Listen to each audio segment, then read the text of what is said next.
माननीय गुरुजी, सगळं आता मला सगळे महिला आघाडी इथे उपस्थित आहे. मी माझ्या चुकीने काही नावं सुटले तर मी आपली क्षमा मागतो. सगळ्यांचा प्रत्यक्ष परिचय नाही आहे. आणि इथे उपस्थित सर्व माझ्या बंधू भगिनींनो, सध्या महाराष्ट्रामध्ये ओबीसी आणि मराठा आरक्षणाच्या आंदोलनामुळे जे सामाजिक वातावरण ढवळून निघालेलं आहे, याचा जर आपण विचार केला की हे आंदोलन इतके टोकाला का गेले आणि या आंदोलनामागे नेमकी परिस्थिती अशी काय निर्माण झाली की इतक्या लाखोच्या घरामध्ये संख्येने लोक रस्त्यावर येत आहेत. माननीय बाळासाहेब आंबेडकर याबाबत नेहमी चर्चा करताना एक कारण सांगतात, जे आपण सर्वांनी विचार केला पाहिजे की हा प्रश्न जो आहे आरक्षणाचा, हा मूळ शेतीशी निगडीत प्रश्न आहे. शेती तोट्याची झाली, शेती परवडण्याची झाली, त्याच्यामुळे रोजगाराच्या शोधामध्ये आता नोकऱ्यांशिवाय पर्याय नाही आहे. म्हणून लोक आरक्षणाच्यासाठी इतक्या मोठ्या संख्येने बाहेर येत आहेत. शेतीच्या प्रश्नाकडे जर वेळीच लक्ष दिलं गेलं असतं, शेतीच्या प्रश्नावर वेळीच जर तडजोडी केल्या असत्या, तर या देशातले, या राज्यातले आरक्षणाचे प्रश्न आज इतक्या विकोपास गेले नसते. देशाचे पहिले कृषी मंत्री भाऊसाहेब पंजाबराव देशमुख,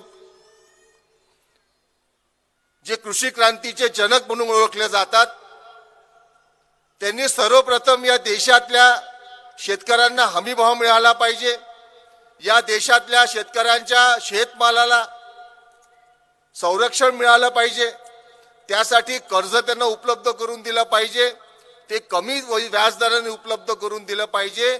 ही डॉक्टर बाबासाहेब आंबेडकरांचीच भूमिका पुढे आणली आणि त्या संदर्भातले कायदे केले. या देशामध्ये आज आपण बघतोय की दिल्लीला, पंजाबला शेतकऱ्यांचं जे मोठं आंदोलन चालू आहे, मागच्या वेळेला ते 1 वर्षाच्या वर चाललं. पण मित्रांनो, या देशातला शेतकऱ्यांचा पहिला संप डॉक्टर बाबासाहेब आंबेडकरांनी खोती पद्धतीच्या विरुद्ध कोकणात केला होता. आणि तो संप एक दिवस नाही, 1 वर्ष नाही, तर 7 वर्ष बाबासाहेबांनी तो संप चालवला होता. हे जगामध्ये असं कुठलं उदाहरण नाही आहे की शेतकऱ्यांनी 7 वर्ष तिथे संप केला होता आणि बाबासाहेबांच्या नेतृत्वात केला होता. शेतीला उद्योगाचा दर्जा मिळावा, सिंचनाची सुविधा उपलब्ध व्हावी, त्याच्या शेतमालाला संरक्षण मिळावं, ही जी भूमिका बाबासाहेबांनी घेतली होती, त्या भूमिकेचा पूर्णतः विसर राज्यकर्त्यांना 51 पासून पडला. तो आजतागत त्यांना आठवलं नाही. 2014 मध्ये नरेंद्र मोदींनी सत्तेवर यायच्या आधी पहिली गोष्ट कोणती केली असेल तर या देशातल्या शेतकऱ्यांच्या शेतमालाला किमान हमी भाव MSP आम्ही देऊ, त्यांचं उत्पन्न दुप्पट करू आणि स्वामीनाथन कमिशनचे शिफारसी लागू करू, असं आश्वासन देऊन मत पाडून घेतले होते. आज 10 वर्ष झाले. मला खरं सांगा, शेतकऱ्यांना कुठल्या तरी हमी भाव भेटलाय का? गेल्या 10 वर्षामध्ये ज्यांना त्यांना असं वाटतं की मोदी या देशाचा तारणहार आहे, मोदी या विश्वाचा विश्वगुरू बनू पाहतो आहे, त्या माणसाने गेल्या 10 वर्षामध्ये शेतकऱ्यांच्या प्रश्नावर, महाराष्ट्रात होणाऱ्या शेतकऱ्यांच्या आत्महत्येवर आणि शेतकऱ्यांच्या शेतमालाच्या किमतीसाठी या 10 वर्षामध्ये एक बैठक घेतली नाही. शेतकऱ्यांची किंमत काय आहे हे पंतप्रधानांनी दाखवून दिलेलं आहे. त्यांनी घेतली नाही, पण या राज्यातल्या सर्वपक्षीय खासदारांनी, सर्वपक्षीय आमदारांनी एक शब्द सभागृहामध्ये विचारला नाही की ज्या शेतकऱ्यांच्या भरोशावर आम्ही सत्ता उपभोगतो त्या शेतकऱ्यांच्या शेतमालाला हमी भाव भेटला पाहिजे. स्वामीनाथनना तुम्ही भारतरत्न जाहीर करता, परंतु स्वामीनाथनच्या शिफारसी तुम्ही लागू करत नाही. तुम्ही स्वामीनाथनच्या शिफारसी लागू केल्या असत्या तर ते खरं भारतरत्न स्वामीनाथनला गेलं असतं. या देशातल्या फक्त 6% शेतकऱ्यांना हमी भाव भेटतो. हमी भाव कशाला पाहिजे मला सांगा? हमी भाव आणण्याचं कारण काय आहे? तर शेतकऱ्यांनी उत्पादित केलेल्या मालाला व्यापाऱ्यांनी जर भाव पाडला, तो जर मार्केटच्या भावापर्यंत अडकला तर त्याचं मरण होते. आणि म्हणून सरकार हे कल्याणकारी आहे. बाबासाहेब आंबेडकरांनी संविधान लिहिताना संविधानाचं ध्येय सांगितलं की संविधान निर्मिती मागचा उद्देश काय आहे, तर कल्याणकारी राज्याची निर्मिती हे या संविधानाचं ध्येय आहे. आणि कल्याणकारी राज्याची निर्मिती जेव्हा आपण करू इच्छितो तेव्हा या देशातल्या कष्टकऱ्यांच्या, कामगारांच्या, शेतकऱ्यांच्या हिताचं संरक्षण आपण केलं पाहिजे. परंतु या देशामध्ये तसं होत नाही. बाकी सगळ्या वस्तूच्या किमती वाढत चालल्या आहे, परंतु शेतमालाची किंमत काही वाढत चालली नाही आहे. आज तुमचे माझे आपण सगळे कृषी संस्कृतीतून आलेले लोक आहोत, कुठेतरी शेतीशी संबंधित लोक आहोत, शेतकऱ्यांचे पोरं आहोत. आज शेतकऱ्याकडे पाहिल्यानंतर तुम्हाला बिझनेसमॅन ओळखताना त्याला पेहराव पाहून तुम्ही सांगू शकता की हा व्यावसायिक आहे. सरकारी कर्मचारी पाहिल्याबरोबर समजतो की हा सरकारी कर्मचारी आहे. शेतकऱ्याला सुद्धा पाहिल्यानंतर ओळखला जातो की हा शेतकरी आहे. त्याचा फाटका सदरा, पायात नसलेला चपला, त्याच्या मुलांचा शिक्षणाचा अंधकार हे आपल्याला कधी राज्यकर्त्यांना दिसलेलं नाही. आपले गुरुजी, तरी जर तुम्हाला आपले नेते मोठे वाटत असतील सगळे महिला आघाडी तर आपण आपल्या विचारसरणीवर पुन्हा एकदा विचार केला पाहिजे की आपण हाजी हाजी कोणाची करतोय. ज्या लोकांना माझ्या शेतमालाशी, ज्या लोकांना माझ्या कुटुंबाची, ज्या लोकांना माझ्या मुलांच्या शिक्षणाची, आरोग्याची काळजी नाही आहे, माझ्या खिशात 2 पैसे पडावे म्हणून ज्यांचा धोरण राबवत नाही आहे, त्या लोकांना मी मतदान का करायचं? ज्यांची चपला खायची लायकी आहे त्यांना मतदान कसं करायचं, हा आता विचार आपण सर्वांनी केला पाहिजे. वंचित बहुजन आघाडीचा आरक्षणासंदर्भात आणि शेती संदर्भामध्ये स्पष्ट भूमिका आहे की जेव्हा आम्ही आरक्षणाच्या गोष्टी करतो, आरक्षणाची भूमिका मांडतो, तेव्हा आमच्या समोर सरळ स्पष्ट आहे की ओबीसीचं आरक्षणाचं ताट वेगळं असलं पाहिजे आणि मराठा समाजाचं आरक्षणाचं ताट वेगळं असलं पाहिजे. ओबीसीचं सध्या अस्तित्वात असलेल्या आरक्षणाला कुठेही धक्का न लावता मराठा समाजाला आरक्षण द्यायला वंचित बहुजन आघाडी कटिबद्ध आहे. आणि सर्वप्रथम या महाराष्ट्रामध्ये जे प्रस्थापितांच्या विरुद्ध उभे आहेत त्या मनोज जरांगे पाटलांना पहिला पाठिंबा यासाठी कोणी दिला असेल तर श्रद्धेय बाळासाहेब आंबेडकरांनी दिलेला आहे. महाविकास आघाडीला परवा जो मसुदा दिला गेला वंचित बहुजन आघाडीकडून की आपल्याला जर युती करायची असेल, सोबत यायचं असेल तर किमान समान कार्यक्रम ठरवावा लागेल. सत्तेसाठी, मंत्रिपदांसाठी एकत्र यायचं नाही आम्हाला. कारण प्रश्न असा आहे की जी सत्ता मिळणार आहे ती सत्ता राबेल कोणासाठी? ती सत्ता जर सगळे सोयऱ्यांसाठी, नातेवाईकांसाठी राबणार असेल, जसं आजपर्यंत महाराष्ट्रामध्ये 169 कुटुंबाच्या बाहेर सत्ता जात नाहीये. टीव्ही सुरू केल्यानंतर जाऊ आणि काय नणंदेची आता काय मोठा सामना होणार आहे, तिकडे जावई आणि सासऱ्याचा सामना होणार आहे, कुठे भावाभावाचे लोकसभेचे भांडणं होणार आहे. आणि तुमच्या नातेवाईकाचे भांडणं पाहिलं का आम्ही इथे जन्माला आलो आहे का? तुमच्या घरात सत्ता राहिली पाहिजे म्हणून आम्ही राबणार आहोत का? ही सत्ता आम्ही आमच्या ताब्यात घेणार आहोत. ही बहुजनांची सत्ता आहे. ही सत्ता आम्ही आमच्या ताब्यात घेऊन आमच्या प्रश्नासाठी धोरण आम्ही निश्चित करू.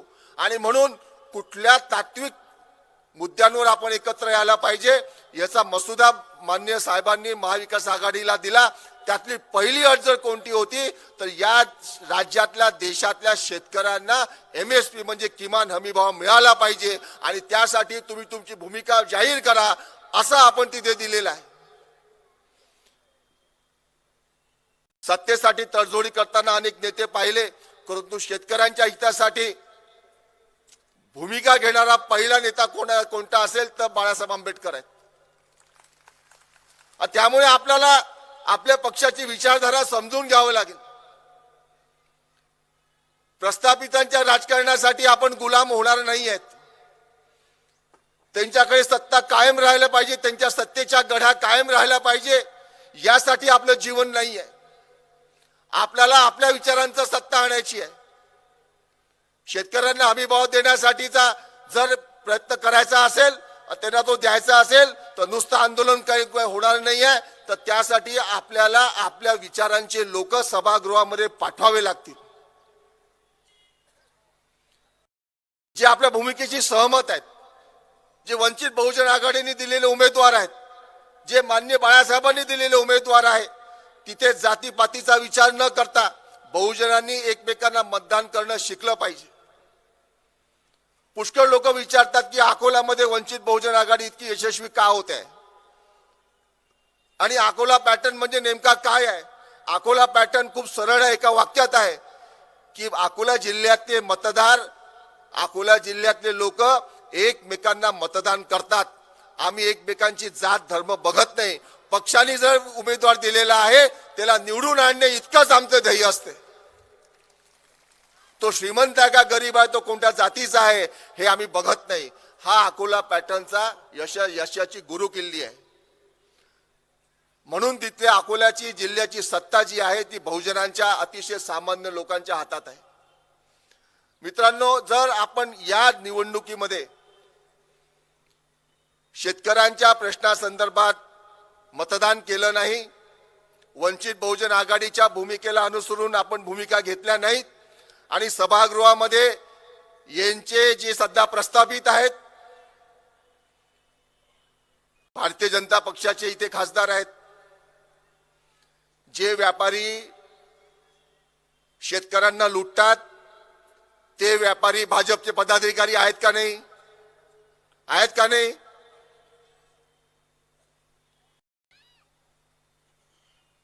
त्या लोकांच्या साठी ही सत्ता राबते.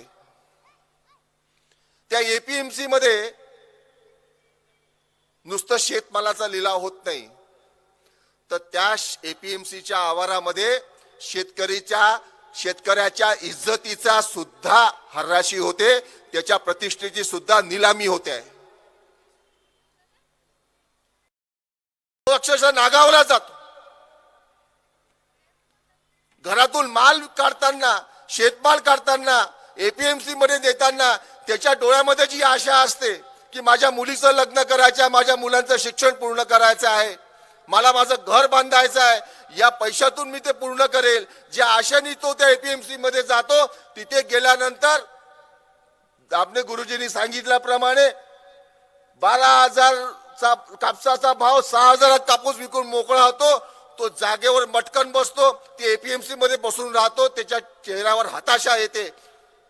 त्या पैशातून तो घरी एक सदरा आणि मुलांसाठी कपडे सुद्धा नेऊ शकत नाही. असल्या नालायक औलादींच्या हाती जर सत्ता राहिली तर तुमचं माझं गुलामी होणार, या शेतकऱ्यांची वाट लागल्याशिवाय राहणार नाही. म्हणून या नालायक सत्ताधाऱ्यांना घरी घालणं हे पहिलं कर्तव्य आहे आपलं. वर्धा जिल्हा हा विनोबाजींचा जिल्हा आहे, महात्मा गांधींचा जिल्हा म्हणून ओळखला जातो. कल्याणकारी राज्याच्या प्रेरणा या जिल्ह्यातून गेलेल्या आहेत, आणि आज या जिल्ह्याच्या आपल्या उपस्थितीने हे जे रणशिंग आपण फुकलेलं आहे हे कमी नका होऊ देऊ. माझं वर्धेकरांना आव्हान आहे की ही भूमिका आता तुम्ही घेतली पाहिजे की या जिल्ह्यातले जेवढे प्रस्थापित आहेत, हे भारतीय जनता पक्षाचे जेवढे खासदार आमदार आहेत, या लोकांना यावर्षी घरी पाठवायचं आहे. त्यासाठी आपल्याला रात्रंदिवस पुढचे 100 दिवस स्वस्थ बसायचं नाही आहे. पुढचे 100 दिवस माझ्या शेतकऱ्यांसाठी, पुढचे 100 दिवस महिलांच्या संरक्षणासाठी, पुढचे 100 दिवस बहुजनांच्या सत्तेसाठी मी देणार आहात. हे आपण देऊ करू शकणार आहोत का?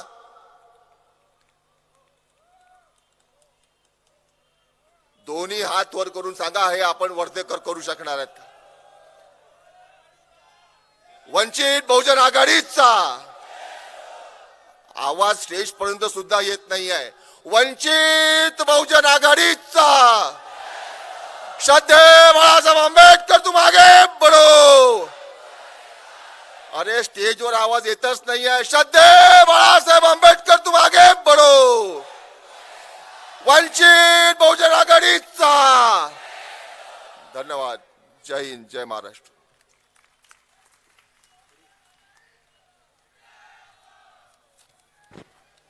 धन्यवाद सर.